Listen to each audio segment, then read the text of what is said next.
If you have a sweet tooth, can you give me a big yes? Yes. All right, well, I'm not alone then.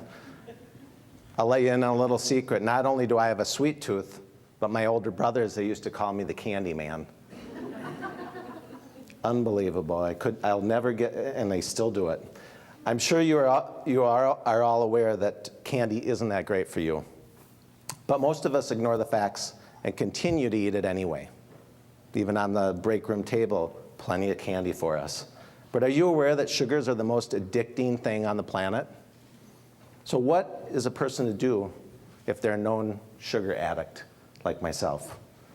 When I was in the Peace Corps in Ecuador, I discovered a little secret that let me satisfy that sweet tooth. And it turned out that it was eating incredibly tasty fruit right off of the trees. In Ecuador, it's year-round. You have incredible fruit nearby. And so I would go out to the trees and eat a mango or avocado, and it was totally satisfying. There was no sugar around, no candy, because I was in a rural area. So have you ever noticed how old fuel affects the performance of engines? Old fuel gets condensation in it, gets water in the tank, and then the engine won't start or the engine won't perform properly. And so to fix that, we get rid of that old fuel. We dump out the old fuel, add clean fuel. And just like your lawnmower doesn't work, poor fuel also affects our health and our productivity. Would you agree that how you feel your body affects the performance every day, year in and year out? I'm getting a lot of nods. How about a yes? If you choose foods that are rapidly digested and absorbed, you'll cause sharp fluctuations in your blood sugar level. It'll go up and it'll go down, and you'll get sugar and caffeine, and then you get tired, and you go up and down all day long. So if you choose foods that are rapidly digested, that's what happens. What foods do you think cause those blood sugar spikes? Donuts, carbs. Donuts, yeah, a lot of carbs. Things that we have for breakfast, things that we have for snacking at work, you know, bagels, candy, sodas, sports drinks. We load it up with our kids at sporting events as well. All of these are considered high glycemic foods, and they're high on this glycemic index, and you can find it on the web and check out what foods are high glycemic and which ones are low glycemic. And they cause you to become sleepy and irritable and lose focus, something called hangry, you know. They make us less productive, and in the short term, but worse than this, over the long term, they make us sick and we become overweight, which can lead to diabetes, heart disease, and strokes. Foods like fresh fruit, on the other hand, are digested and absorbed slowly. Choosing low glycemic foods are the secret to long-term health, reducing your risk of heart disease, diabetes, and helps with sustainable weight loss. On top of that, low glycemic foods control appetite, delay hunger. In my case, they keep me from feeling like I want to crawl under the desk in the middle of the day after I had lunch. So fruit's low glycemic. It carries the added benefits of having high fiber and water content, so it actually satiates you. It makes you feel full because you're eating whole fruit with a lot of fiber and water in it. And it's low calorie, nutrient dense, meaning it's loaded with vitamins and minerals. So not only that, but when you substitute low GI foods for high GI foods, you're helping to solve the healthcare crisis.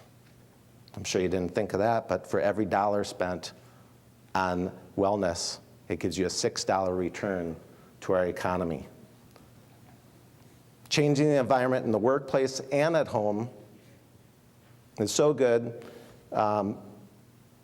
that it'll help us reduce costs, our current costs that are $210 billion. So currently, we have $210 billion that we're spending because of people becoming overweight, having heart disease, diabetes, and that's twice what smoking costs us.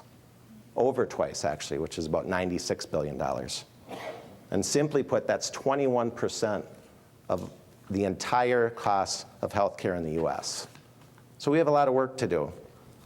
But there's really, a pretty simple solution. And that's choosing better foods and getting out there and exercising and, really helping to reduce our overall weight is going to help us a lot.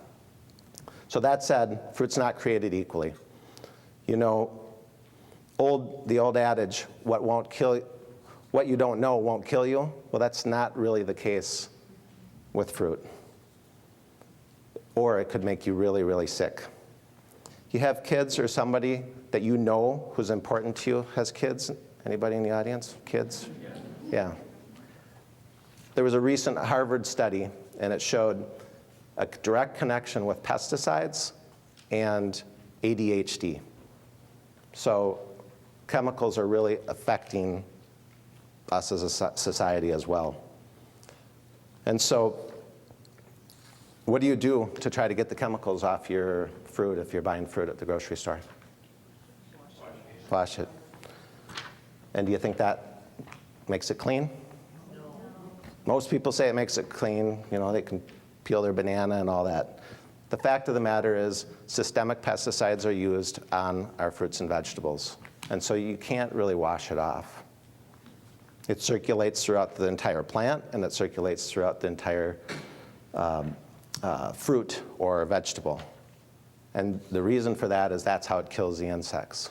It's just not a contact thing, but it's the insects, as soon as they eat it, they die. So when I was living in the Peace Corps in Ecuador, I first saw how chemicals are sprayed on fruits and vegetables. And my friend Pedro, who was a neighbor of mine, he'd go out there and had 5 different types of chemicals. He'd mix them up in a 50-gallon drum, and he had his sons who were 10 and 12 years old out there helping. And they'd go out and spray with a backpack sprayer, and Pedro was like, it's the atomic bomb, it kills everything. Before those chemicals, they were risking their livelihood because maybe they wouldn't get a harvest. Fact of the matter is, when I talked to the older people, they did get a harvest. It just got things out of balance once they started using the chemicals. And so I worked with Pedro and his family, and we actually did organic gardens so that at least at home they could have organic fruits and vegetables. And in the market, because they didn't want to take that risk, they still used the chemicals. When I returned home to the US, I visited a lot of farms. And so I traveled all over the US and visited farms. And what I learned is it's just at a greater scale. So chemicals were being used, but they were being applied with helicopters, they were being applied with airplanes, they were being applied with tractors, with big boom sprayers. And so chemicals had really taken over since World War II, and they continue to be very prevalent in our food system. So are you wondering what you can do instead? There's got to be a better way, right? So what we do is eat organic fruit. It's that simple. More and more of it's being produced, and there are a lot of growers that dedicate their life to figuring out how can we grow things organically. And the fact of the matter is, before World War II, things were grown without the chemicals. Fruit that's grown organically tastes fantastic. It's better for the health of us as people, and it's also better for the health of the planet. So in the end, it turns out my brothers were right. I was the candy man. Actually, they can still say, yeah, you're still the candy man. But all their teasing would lead me to find a better way. And I learned to change the environment at home and in the workplace, and now I deliver organic fruit directly to homes and offices nationwide. And to address affordability issues of organics, we donate thousands of organic fruit annually to local food shelves. But I'm on a mission to improve people's health and the planet's. Why not join me? Thank you.